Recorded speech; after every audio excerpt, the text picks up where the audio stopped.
Sir, Visakha steel plant ప్రమాద ఘటన జరిగిన నేపథ్యంలో పవన్ కళ్యాణ్, లోకేష్ ఇరువురు కూడా అక్కడ పరామర్శించడానికి వెళ్లారు. ఆ సందర్భంగా వారు చేసిన వ్యాఖ్యలను ఒకసారి చూద్దాం సార్.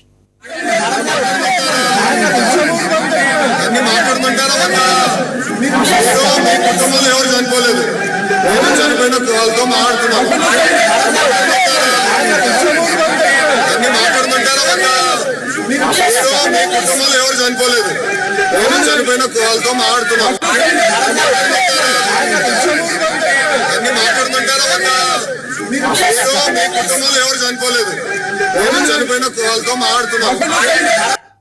నేను స్టీల్ ప్లాంట్ కార్మికులు మీరు సంఘాలు ఉన్నాయి కదండి, సంఘాలు ఉన్నప్పుడు మీరు కూర్చోబెట్టి వీళ్ళు ఒక్కొక్క ప్రభుత్వం వచ్చినప్పుడు ఒకలా బిహేవ్ చేస్తాయి సంఘాలు.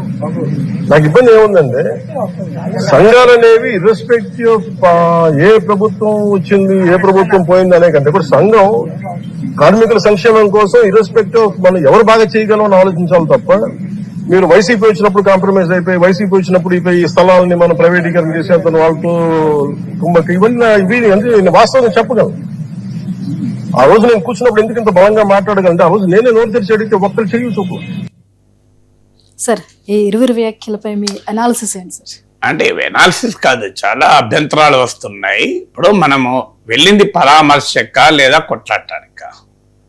లోకేష్ ఏమో అక్కడికి తనతో బాధలు చెప్పుకోవడానికి వచ్చిన కార్మికులతో ఘర్షణ, పవన్ కళ్యాణ్ ఏమో ట్రేడ్ యూనియన్లు కార్మిక సంఘాలపైన దాడి, ఎదురు దాడి.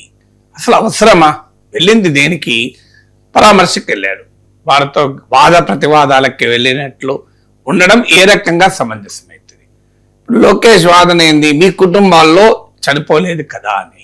అసలు ఇంతకన్నా అన్యాయం ఇంకేదైనా ఉంటుంది? మీరు ఆలోచించండి. ఇప్పుడు తమతో పాటు ఏళ్ల తరబడి పనిచేసిన తోటి కార్మికులు చనిపోతే ఆ కార్మికులకు బాధ ఉండదా? ఆవేదన ఉండదా? అంటే వాళ్ళ కుటుంబాల్లో చనిపోతేనే బాధపడాలా? వాళ్ళ కుటుంబాల్లో చనిపోవాలని మనం కోరుకుందామా? ఇప్పుడు ఎవరైనా ఉంటారు, మీకు ఒక కాలనీలో ఒక అపార్ట్మెంట్ లో ఫైర్ యాక్సిడెంట్ జరుగుతుంది, అధికారులు వస్తారు. అధికారులు వచ్చినప్పుడు ఆ కుటుంబాల్లో చనిపోయిన వాళ్ళు రారు కదా, వచ్చేది ఎవరు? చనిపోయిన వాళ్ళు వస్తారు. ఎక్కడన్నా మాట్లాడడానికి, మంత్రి గారితో మాట్లాడడానికి వాళ్ళు ఆడ బోరున విలపిస్తూ ఉంటారు. ఎవరు వస్తారు? పక్క అపార్ట్మెంట్ వాళ్ళు వస్తారు, కింద అపార్ట్మెంట్ వాళ్ళు వస్తారు కదా. అంటే మీ ఇంట్లో ఎవరైనా చనిపోయినరా? మీ కుటుంబాల్లో చనిపోలే కదా? చనిపోయిన వాళ్ళు ఎందుకు వస్తారండి మంత్రి గారితో మాట్లాడు? వాళ్ళు బాధలో ఉంటారు, వాళ్ళు భయంకరమైన దుఃఖంలో ఉంటారు. వాళ్ళు వచ్చి మంత్రి గారికి రిప్రజెంటేషన్ రాసుకొని వచ్చి విజ్ఞాపన పత్రంతో మాకు ఎక్స్ప్రెస్ ఇవ్వండి రాసుకొని వస్తారా అండి? ఎవరు వస్తారు? వాళ్ళతో పనిచేసిన వాళ్ళు, వాళ్ళ కుటుంబాలకు కావాల్సిన వాళ్ళు వస్తారు. అది వదిలేసి మీ కుటుంబాల్లో ఎవరు చావలేదు కదా, అసలు ఏంటది? ఒక మంత్రి, మా సీనియర్ మంత్రి మాట్లాడాల్సిన మాటలు మీరే చెప్పండి. ఎవరైనా ఇంతకన్నా అన్యాయం ఉంటుందా? ఇప్పుడు వారు సహనం కోల్పోవచ్చు వచ్చిన వారు, ఎందుకంటే వాళ్ళు బాధలో ఉన్నారు. ఏళ్ల తరబడి విశాఖ స్టీల్ ప్లాంట్ పరిరక్షణకు పోరాడుతూ వచ్చారు వాళ్ళు. వీళ్ళే అంతకుముందు ఎన్నికలకు ముందు చంద్రబాబు నాయుడు, పవన్ కళ్యాణ్ వెళ్ళి కార్మికులకు అండగా ఉంటాం, మనం కార్మికుల పోరాడదాం అని నినాదాలు, కార్మికులారా కాపాడుకుందామా అంటే కాపాడుకుందాం నినాదాలు ఇప్పించారు. మీరు అప్పుడేమో ఇదే కార్మిక సంఘాలను మీరు అద్భుతంగా పొగిడారు, ఇదే కార్మికులు మెచ్చుకున్నారు. తర్వాత హైకోర్టుతో అధికారంలోకి రావడంతో చంద్రబాబు నాయుడు ఏమంటాడు? తమాషాగా ఉందా, పనిచేయరా, ఇంట్లో అనుకుంటే జీతాలు వస్తాయి అంటారు. లోకేష్ ఏమో మీ కుటుంబాల్లో చనిపోలేదు అంటారు. ట్రేడ్ యూనియన్లు మీరు అప్పుడు వైసీపీ అప్పుడు ఎట్లున్నారు, పవన్ కళ్యాణ్ అంటారు. అసలు మనం దేనికి వెళ్ళాం? సందర్భం ఏంటి? తమతో దశాబ్దాల పాటు పనిచేసిన వారు శరీరం కూడా గుర్తుపట్టలేని స్థాయిలో భయంకరమైన 1500 డిగ్రీల సెంటిగ్రేడ్ ద్రవ రూపంలో ఉన్న ఉక్కు పడితే తమ ఫ్రెండ్స్, తమ కొలీగ్స్ చనిపోతే భయంకరమైన బాధలో ఉన్న వారితో మాట్లాడే పద్ధతి ఇది అని అడుగుతున్నాను. ఇది న్యాయమా? అంటే వాళ్ళ గురించి వాళ్ళు రారా? అన్యాయమా? కార్మికులు తమ సోదర కార్మికుల గురించి వస్తే నేరమా? వాళ్ళపై దాడి చేయాలా? వాళ్ళతో వాదించుకోవాలా? కాస్త ఓపిక ఉండకూడదా? ప్రజా జీవితంలో ఉన్నప్పుడు, రాజకీయ జీవితంలో ఉన్నప్పుడు కాస్త ఓపికగా సహనంగా ఉండాలి. అంటే ఎలా పబ్లిక్ లో ఎలా మనం ప్రవర్తించాలి? కార్మికులు ఉంటారండి, బాధలో ఉంటారు, ఆవేదనలో ఉంటారు, అసహనంలో ఉంటారు. దానికి ఏంటి? కాస్త ఓపిక పట్టాలి. వాళ్ళ ఘర్షణ ఏమవుతుందని మంత్రి గారికి సంపూర్ణమైన భద్రతతో ఉంటారు. ఎవరైనా ఏమైనా హాని చేయగలరా? అంత ఓపిక లేకుండా ఉంటే పరామర్శకు వెళ్ళడం ఎందుకు? అంత అసహనంతో కార్మికులతో మాట్లాడాల్సిన అవసరం ఏంటి? బాధలో ఉన్న కార్మికులు కదా పాపం, వాళ్ళ ఆవేదనలో ఉన్న కార్మికులు కదా, తమ కళ్ళ ముందు తమ పక్క డ్యూటీ చేసిన కార్మికులు చనిపోయారు కదా. 20 ఏళ్ళు అదొక వాళ్ళ స్టీల్ ప్లాంట్ కాలనీ ఉంటుంది. నేను ఇప్పటికో 10-12 సార్లు వెళ్ళాను. వాళ్ళు కలిసి ఒకటే దగ్గర జీవిస్తారు, ఒకే దగ్గర దశాబ్దాలుగా ఉంటారు, కుటుంబాలు సంబంధాలు ఉంటాయి, పిల్లలు కలిసి ఆడుకుంటారు, పిల్లలు కలిసి పెరుగుతారు, కలిసి వాళ్ళు పిక్నిక్లకు వెళ్తుంటారు, కలిసి అక్కడే కలిసి ఉంటారు. రోజు పొద్దున్న తమతో పాటు వాకింగ్ చేసిన వారు, ఒకరింటికి ఒకరు వెళ్ళిన వారు కదా చనిపోయింది పాపం. అంటే చనిపోయిన కుటుంబాల వాళ్ళే రావాలి, వేరే వాళ్ళు రాకూడదు, మాట్లాడకూడదు అంటే ఏదైనా న్యాయం ఉందో మీరు ఆలోచించండి. ఇప్పుడు ఎక్కడన్నా ఒక సంఘటన జరుగుతుంది, వెళ్తే వాళ్ళ బంధువులు వస్తారు, ఫ్రెండ్స్ వస్తారు, పక్క వాళ్ళు వస్తారు. ఏది లేకపోయినా మానవత్వం ఉన్న తోటి మానవుడు స్పందిస్తాడు. ఆ మానవత్వంతో తోటి మానవుడు స్పందిస్తే నీలో మానవత్వం ఎందుకు? నీ కుటుంబంలో ఎవరైనా చనిపోయిందా అని అడిగితే ఎట్లా? కుటుంబంలో ఎవరైనా చనిపోతేనే స్పందించాలని చట్టం చేశారా మీరేమన్నా? రాజ్యాంగంలో ఉందా? మానవత్వానికి ప్రపంచంలో ఎక్కడో ఇరాన్లో అమెరికా విమాన దాడిలో 160 మంది బాలికలు చనిపోతే మనకు సంబంధమే లేని దేశం ఇక్కడ కన్నీళ్లు పెట్టుకున్నామే, ఇక్కడ బాధపడ్డామే. అమెరికా వాడు అలా అడిగితే వాళ్ళు మీ దేశమా, మీ మతమా, మీ ప్రాంతమా, మీ కుటుంబాలు ఎవరైనా ఆ దాడిలో చనిపోయారా అని అమెరికా అడిగితే అంగీకరిస్తామా? మన సంబంధం లేని దేశం కదా ఇరాన్. అక్కడ ఎవరో అమెరికా దాడిలో 162 మంది బాలికలు చనిపోతే ఆ ఫోటోలు మనం పేపర్లో చూస్తే అసలు దుఃఖం ఆగలేదు. ఆ చిన్నారులను, ఆ బిడ్డల్ని, ఇంత నేమ పాపం ఆ బిడ్డలు చనిపోయారని కళ్ళకి నీళ్ళు వచ్చాయి కదా మనందరికీ మన పత్రికలు చూస్తే. అలాంటిది మన విశాఖ స్టీల్ ప్లాంట్ లో తమతో పాటు పనిచేసేవారు, తమ 30 ఏళ్ళుగా 20 ఏళ్ళుగా కొలీగ్స్, స్నేహితులు, బంధువుల కన్నా ఎక్కువ వాళ్ళు చనిపోతే వాళ్ళు బాధపడి రావద్దట్లా. మీ కుటుంబంలో ఎవరన్నా చనిపోలేదు కదా? అసలు ఏంది అది కూడా? మీ కుటుంబంలో ఎవరు చనిపోలేదు కదా అంటే ఇలా అడగచ్చా? మీరు చెప్పండి. ఎక్కడైనా న్యాయమా? అది ధర్మమా?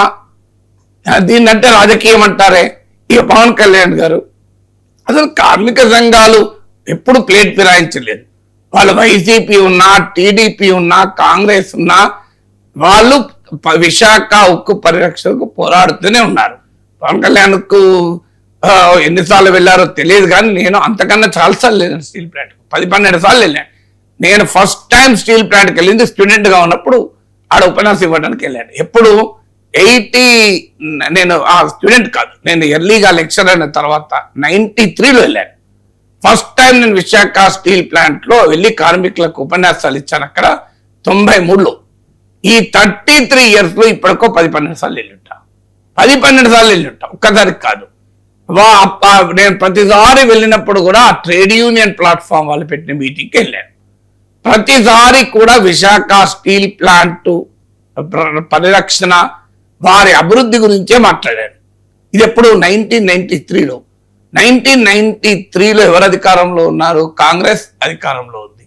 తర్వాత టీడీపీ అధికారంలో ఉన్నప్పుడు వెళ్ళాను, మళ్ళీ కాంగ్రెస్ అధికారంలో ఉన్నప్పుడు వెళ్ళాను, మళ్ళీ టీడీపీ అధికారంలో ఉన్నప్పుడు వెళ్ళాను, వైసీపీ అధికారంలో ఉన్నప్పుడు వెళ్ళాను, మళ్ళీ టీడీపీ అధికారంలో ఉన్నప్పుడు కూడా వెళ్ళాను.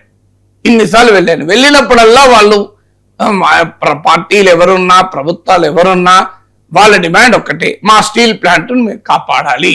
దీన్ని మీరు వట్టిగా మీరు కారు చౌకగా ప్రైవేట్ వారికి అప్పచెప్పే ప్రయత్నం చేస్తున్నారు. దీన్ని డెలిబరేట్ గా వీకెండ్ చేస్తున్నారు. ప్రభుత్వాలు ఎవరున్నా రాజకీయాలు ఇలాగే ఉన్నాయి అని వాళ్ళు మాట్లాడుతూ వచ్చారు. ఈ రాజకీయ నాయకులే కదా మారింది, వాళ్ళు మారలే కదా. చంద్రబాబు నాయుడు వెళ్ళి ఎన్నికలకు ముందు వెళ్ళి ఏమన్నారు? కార్మికులారా మనం కలిసి కాపాడుకుందాం, పోరాటంలో కలిసి రండి అని పిలిపించారా లేదా? తర్వాత వెంటనే ముఖ్యమంత్రి నాకు ఏం తమాషా ఉందా? ఏం పని చేయకుండా కూర్చుంటే జీతాలు ఇస్తారా అన్నాడు. పవన్ కళ్యాణ్ ఎన్నికలకు ముందు వెళ్ళి ఎలా పోరాడదామన్నాడు కార్మిక సంఘాలు. ఇప్పుడేమంటున్నాడు? మీరు అప్పుడు అడగలే. అయ్యా పవన్ కళ్యాణ్ మీరే వెళ్ళారు కదా వైసీపీ అధికారంలో ఉన్నప్పుడు కార్మిక సంఘాల మీటింగ్కు. మీరు వెళ్తేనే కదా మీకు మద్దతుగానే వచ్చారు కదా. అప్పుడు వైసీపీకి అధికారం ఉన్నప్పుడే కదా వాళ్ళు వచ్చింది. ఇప్పుడు వచ్చి మీరు వైసీపీ ఉన్నప్పుడు ఇలా వైసీపీ టీడీపీ ఏంటండి? ఆంధ్రప్రదేశ్లో ఇంకేం ఉండదా? టీడీపీ వైసీపీ తప్ప. అయ్యా వాళ్ళ కార్మికులు, వాళ్ళ ప్లాంటు, ఆసుపత్రుల్లో ప్రాణాలతో పోరాడుతున్న కార్మికుడు వీళ్ళు వెళ్తే మంత్రులు వెళ్తే ఏమడిగారో తెలుసా? మా కుటుంబానికి ఎక్స్‌గ్రేషియా అనలే, మా ప్లాంట్ను కాపాడండి సార్ అన్నారు. మా ప్లాంట్ను కాపాడండి సార్ అన్నారు. ప్రాణాలు పోతున్న సమయంలో నా బిడ్డకు చదువు చెప్పండి, నా కొడుకు ఉద్యోగం ఇవ్వండి, నా కుటుంబానికి ఎక్స్‌గ్రేషియా ఇవ్వండి అడగలే. అది కార్మికుడి కమిట్మెంట్. రాజకీయ నాయకులు కాదు, వాళ్ళు కార్మికులు, వాళ్ళు శ్రమజీవులు. వాళ్ళ ఆ ప్లాంట్ పరిరక్షణకు జీవితం అంతా ధారపోసిన అంకితమైనటువంటి కార్మిక కుటుంబాలవి. మీరు వాళ్ళను అవమానించడం ఏంటండి? మీరు మీ రాజకీయాల కొరకు వైఖరులు మార్చుకుంటూ వచ్చారు. మీరు బీజేపీతో పవర్లో ఉంటే ఒక రకంగా ఉన్నారు, పవర్లో లేకపోతే ఇంకో రకంగా ఉన్నారు. మీరు ధర్మ పోరాటాలు చేసినప్పుడు ఒక రకంగా ఉన్నారు, ఇప్పుడు ఒక రకంగా ఉన్నారు. వాళ్ళు ఎప్పుడు మారారండి? కార్మికులు వాళ్ళు ఆఖరికి ప్రాణాలతో పోరాడుతూ కూడా మా ప్లాంట్ను కాపాడండి అన్న కార్మికుడి త్యాగం గొప్పదా? అవసరాల కొరకు వైఖరులు మార్చుకున్న రాజకీయ నాయకులు గొప్ప వాళ్ళకి చెప్పండి. అన్యాయం కదా. మంత్రులు వెళ్ళి పరామర్శించాల్సింది వెళ్ళి వాళ్ళపైన దాడి చేస్తాం, ట్రేడ్ యూనియన్ల కార్మికుల సంఘాలపై, కార్మికుల సంఘాలు కాకపోతే సంక్షేమం ఎవరు చూశారు? మీరు చూశారా? ఇలా ఉద్యోగుల్ని ఈనాడు సంపాదకీయం కదా, వేరే పత్రిక కాదు కదా. 18,000 మంది ఉద్యోగులు ఉన్న ప్లాంట్ ఇలా 8,800 పడిపోయారు. ప్రొడక్షన్ ఏమో 3.2 మిలియన్ టన్స్ నుంచి 6.3 మిలియన్ టన్స్ అయింది. దీనికి ఎవరండి పోరాడింది? మీరు ఎప్పుడన్నా పోరాడారా?